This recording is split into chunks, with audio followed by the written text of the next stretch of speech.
Hola a todos, el día de hoy aprenderemos a utilizar el método de volúmenes finitos aplicados a problemas de difusión en una sola dimensión y en régimen estacionario.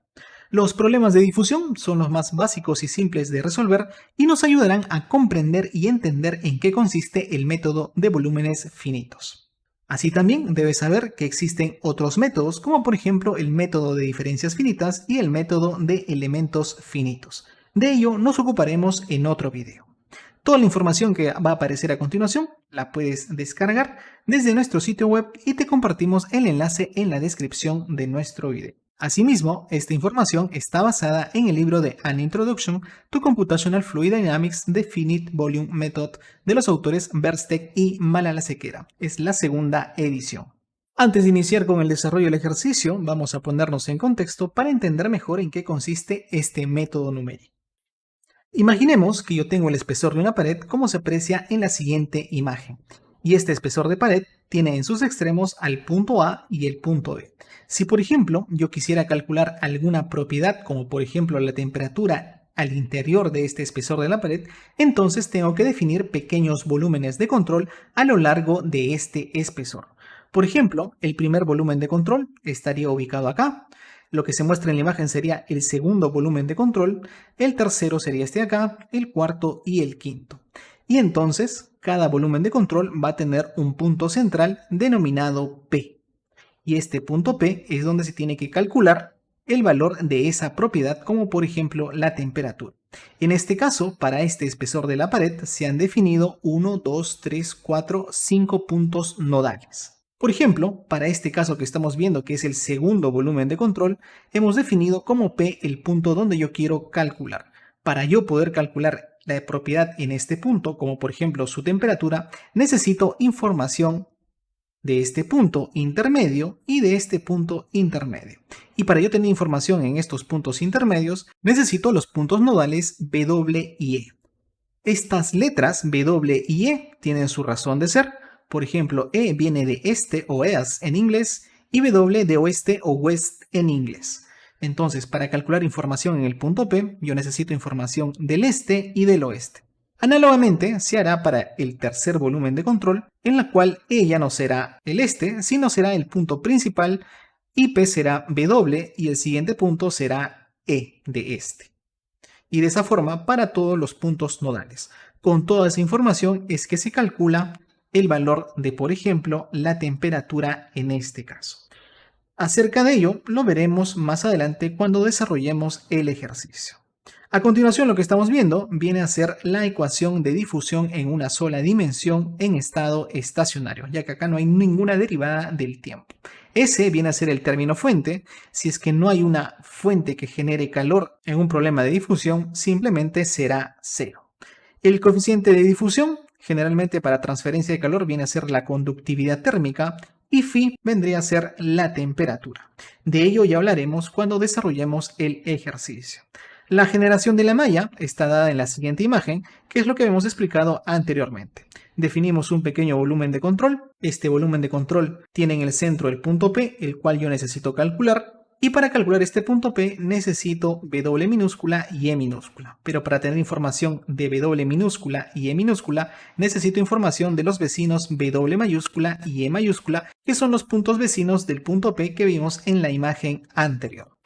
Las distancias, que también es importante en temas de simulación, que no sería otra cosa que el tamaño del elemento de malla, en este caso está definido como delta de x. Y estas distancias, para este caso que vamos a desarrollar, son iguales. Análogamente, de W minúscula a E minúscula, también la distancia es delta de x. Es decir, tendremos una malla estructurada, con lo cual el cálculo será mucho más sencillo. Luego del mallado viene la discretización. ¿En qué consiste la discretización? Esta consiste en convertir una ecuación diferencial en una ecuación aritmética o algebraica que pueda ser resuelta mediante un sistema de ecuaciones lineales.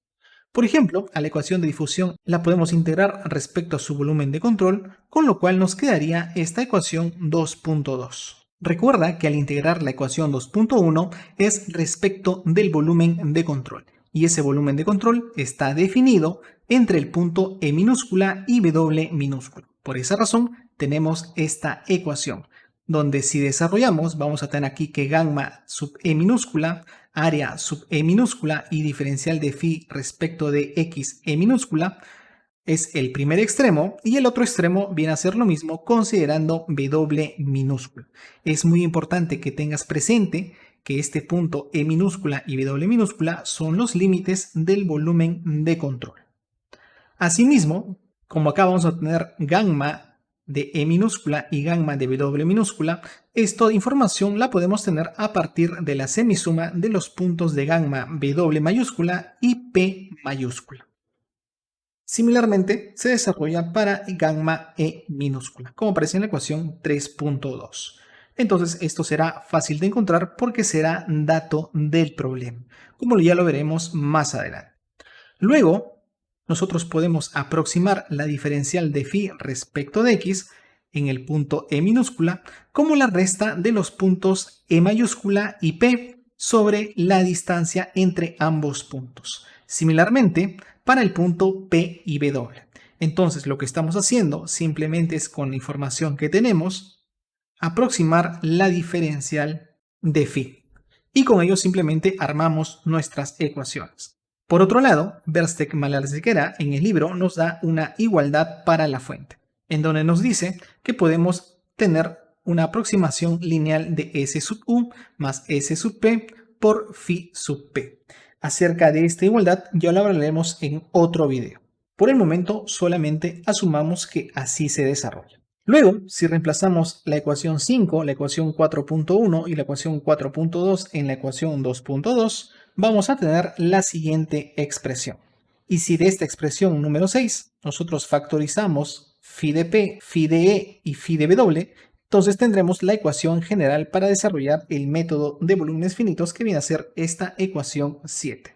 Y recuerda que esta ecuación es solamente para difusión en una sola dimensión en régimen estacionario.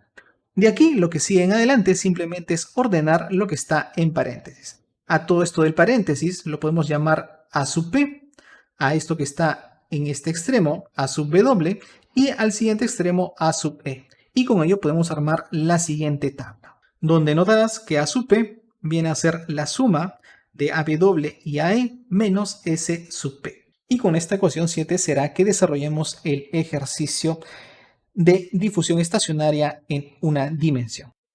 Habiendo dado contexto para el método de volúmenes finitos en un caso bien específico, ya estamos listos para desarrollar el ejercicio de difusión estacionaria en una sola dimensión. A continuación, en la ecuación 9 puedes apreciar esa ecuación de difusión en una sola dimensión, donde gamma ahora viene a ser K, que es la conductividad térmica, y phi viene a ser T, que es la temperatura, mientras que S viene a ser el término fuente. Si es que dentro de nuestro ejercicio no tenemos ninguna fuente de generación de calor, entonces S será 0. El ejercicio que vamos a desarrollar dice lo siguiente. Tenemos una barra de 0.5 metros de longitud totalmente aislada, significa que es un proceso adiabático, el calor no entra ni sale, con una temperatura en el punto A de 100 grados Celsius y una temperatura en el punto B de 500 grados Celsius. La conductividad térmica es de 1000 vatios sobre metro grado Kelvin y el área seccional es de 10 por 10 a la menos 3 metros cuadrados. De este enunciado podemos inferir algunas cosas. Por ejemplo, que la barra es de un solo material, por lo cual la conductividad térmica se mantendrá constante. Eso significa que al momento de discretizar las ecuaciones, no me interesará si es K sub E o K sub W. Para este caso, siempre será el mismo valor. Y también el área seccional, A mayúscula, será constante en toda la barra. Esto nos facilita a la hora de realizar o resolver las ecuaciones lineales, como veremos más adelante.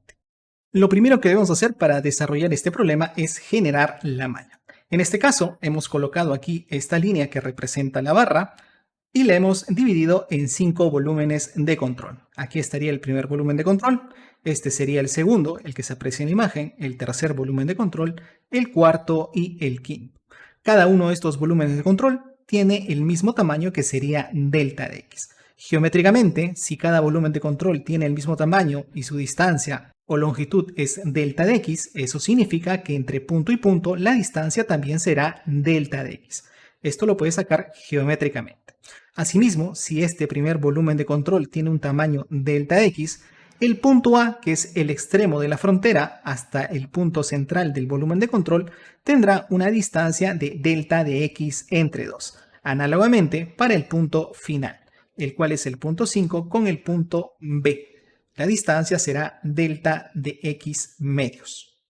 Ahora analizaremos nodo por nodo teniendo en cuenta estas distancias para armar correctamente nuestro sistema de ecuaciones lineales. E iniciaremos por el nodo 1.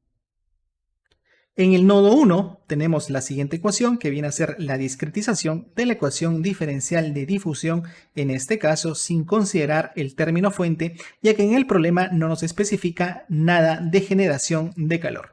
Por ese motivo, S será igual a 0. Discretizando, vamos a tener esta ecuación número 10, en la cual estamos analizando el lado este, que viene a ser del punto 1 y el punto 2, y el lado oeste, que viene a ser del punto 1 al punto A. Nótese que en este caso el punto 1 será P, nuestro punto central, donde iniciaremos el cálculo. Asimismo, la distancia entre el punto 1 y el punto 2 viene a ser delta de x, y la distancia entre el punto 1 y el punto A viene a ser delta de x medios, y esto es igual a 0. Simplemente hemos discretizado la ecuación de difusión en una sola dimensión. Asimismo, si nosotros factorizamos esta ecuación 10 respecto a las temperaturas Tp, Te, Ta y Tw, nos quedará la siguiente expresión que viene a ser la ecuación 11. Aquí en la parte superior reescribimos nuevamente la ecuación 7 que hemos visto líneas arriba y hacemos una comparación. Recordemos que hemos dicho que para este caso, gamma viene a ser el coeficiente de conductividad, phi viene a ser la temperatura y A viene a ser el área. También habíamos dicho que en este caso, al ser un problema de una barra uniforme, el valor de K se mantiene constante, al igual que el valor de A, que es el área. Entonces, al hacer una réplica, podemos decir que lo que está en paréntesis aquí en la ecuación 7 viene a ser igual a lo que está en el paréntesis en la ecuación 11. Análogamente para el resto de términos W, E y el S sub U. Por lo que en este caso podemos representar esta ecuación 11 como la ecuación 12, donde todo lo que está en paréntesis en este lado vendría a ser A sub P, lo que está aquí sería AW, esta zona sería A sub E y esta última sería S sub U.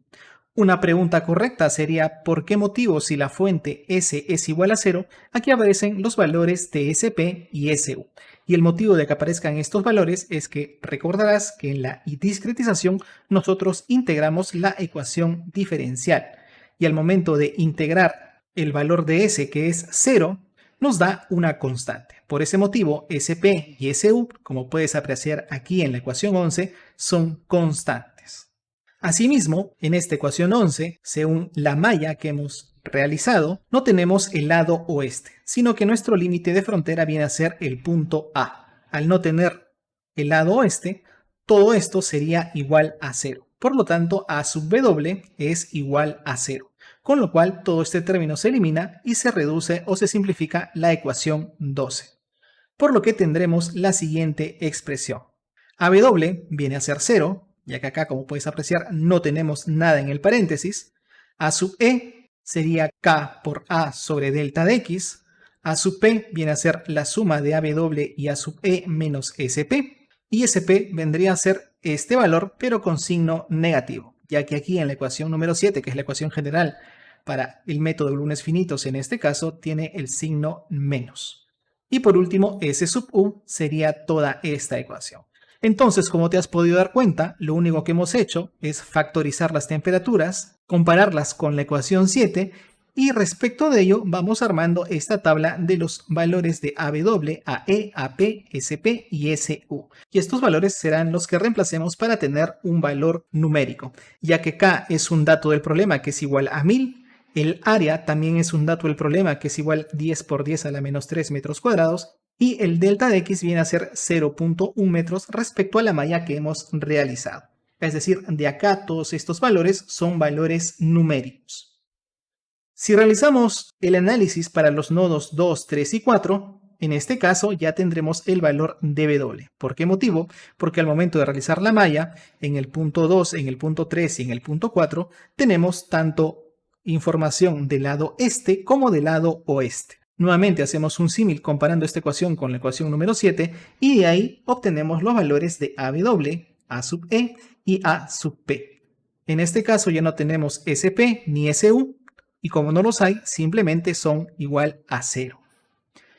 Y por último, para el nodo 5, hacemos lo mismo que en el nodo 1, solamente que mientras que en el nodo 1 el valor de AW era 0, en este caso el valor de A sub E será 0. A sub E recuerda que es el valor del este, pero aquí no tenemos ese valor ya que está limitado por la condición de frontera del punto B. Y el resto también se escribe tal cual lo vimos en el nodo 1, con lo cual tendremos valores numéricos. Aquí en el S sub U también tenemos T sub B, que recordarás que es dato del problema que es 500 grados Celsius, y en el nodo 1 el T sub A era 100 grados Celsius.